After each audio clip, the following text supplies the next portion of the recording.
Hello everyone and welcome back to week 2 of my Little Loves this week. Thank you everybody who watched last week or put a thumbs up on it. It was amazing and wonderful. It's the first time I've really done a video that I haven't also put on my blog, so it was quite fun to see sort of where it gets to without the blog pushing it.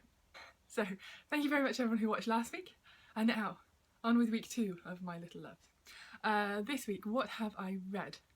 Nomura International versus the Granada Group, and quite a useful case that says that gas compensation payments don't form part of statutory liability. Yeah, I know, it's riveting. Well, I think it's interesting. It was very useful for what I was doing at the time, possibly not so useful for everybody else. Basically, in sort of private reading this week, I finished the Stephen King book.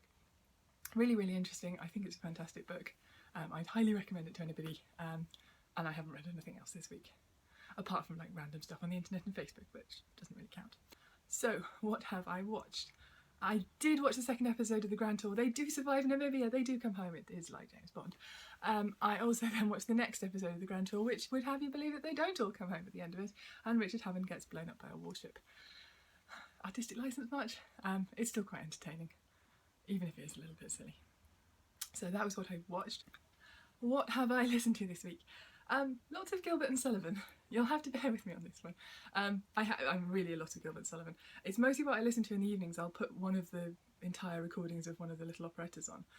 So far I've gone through HMS Pinafore, Pirates, the Mikado, Princess Ida, Iolanthe, Patience, and Ruddigore. I think that's where we've got to. I'm not quite sure how many more I actually have to go, but that's where we've got to so far.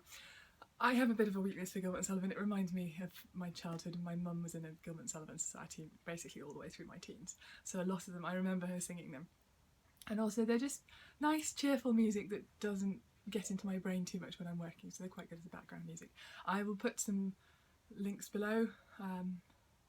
They're all on Apple Music, so I'm not sure whether I'll be able to find links below. So that is what I listened to.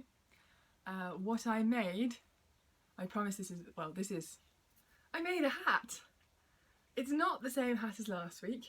I'd show you the two, except daughter the eldest's hat is at school apparently. Well done, daughter the eldest. This is daughter the youngest. It is slightly smaller and still really cute, and they do look really cute together running around in them. So yes, at some point in the future I will do a bit of a write-up of these two on the blog, but for now I have made a hat. And what I have worn this week, nothing as cool as the pyjamas. I did get another pair of pyjamas for my in-laws for Christmas, but then they're nice, but you can't beat Finding Nemo cuddly pyjamas.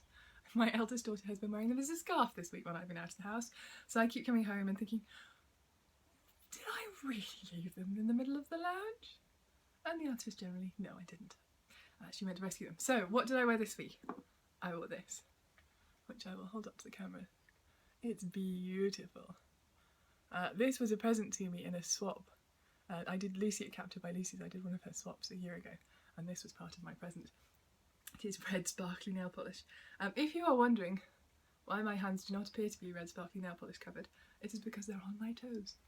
But I'm wearing nice warm socks, and you don't need to see my feet. The whiteness of them in the winter would cause the screen to malfunction or something like that.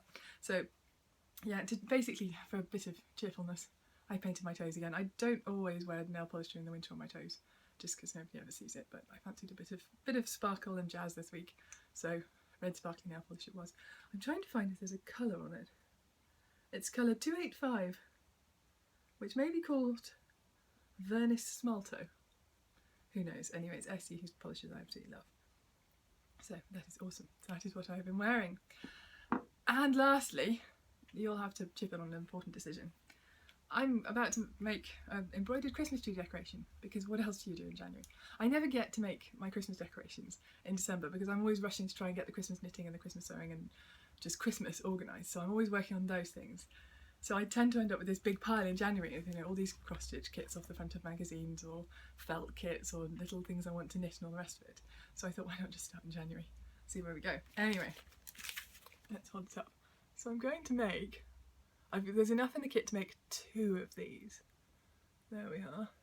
So the question is, we have, let's see, fox, hedgehog, deer, badger or owl. I think that's all of them. Yeah, that's all of them. So which one would you choose? answers in the comments, or send me a tweet or something like that. And those are my little loves for this week. So thank you very much for watching. I will say bye bye for now, and see you next week. Bye!